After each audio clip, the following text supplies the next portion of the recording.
బీహార్లో ఆర్జేడీకి వచ్చిన ఓట్లు 1.154 కోట్ల ఓట్లని, అంటే దాదాపు 23%. కానీ బీజేపీకి వచ్చిన సీట్లు 25% మాత్రమే.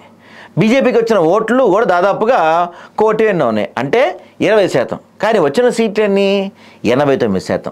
అలాగే జేడీకి వచ్చిన ఓట్లు ఎంత అనుకున్నారు? 96 లక్షలు, అంటే కేవలం 19%. కానీ వచ్చిన సీట్లు 85. ఇదేంటి మరి? ఎవరు గెలిచినట్టు? ఆర్జేడీయా, బీజేపీయా? అన్ని పార్టీల కన్నా ఎక్కువ ఓట్లు గెలుచుకున్న ఆర్జేడీయే అసలు విజేత అనే విశ్లేషణలు ఉన్నాయి. ఆ విశ్లేషకులకు మన దేశ ఎన్నికల తీరు మీద అవగాహన లేదు పెద్దగా. ఎందుకంటే ఖచ్చితంగా గెలిచింది బీజేపీ జేడీయూ కూటమి. ఎందుకంటే ఆర్జేడీ 243 సీట్లకు గాను 143 సీట్లో పోటీ చేసింది. కానీ బీజేపీ జేడీయూ కేవలం ఒక 101 సీట్లో మాత్రమే పోటీ చేశారు. సో ఎక్కువ సీట్లో పోటీ చేసిన పార్టీకి సహజంగానే ఎక్కువ ఓట్లు పడతాయి కదా. బీజేపీ జేడీయూ పోటీ చేసిన స్థానాలతో సాధించిన ఓట్లను పోల్చి లెక్క తీస్తే అప్పుడు అర్థమవుతుంది అసలు విజేత ఎవరు.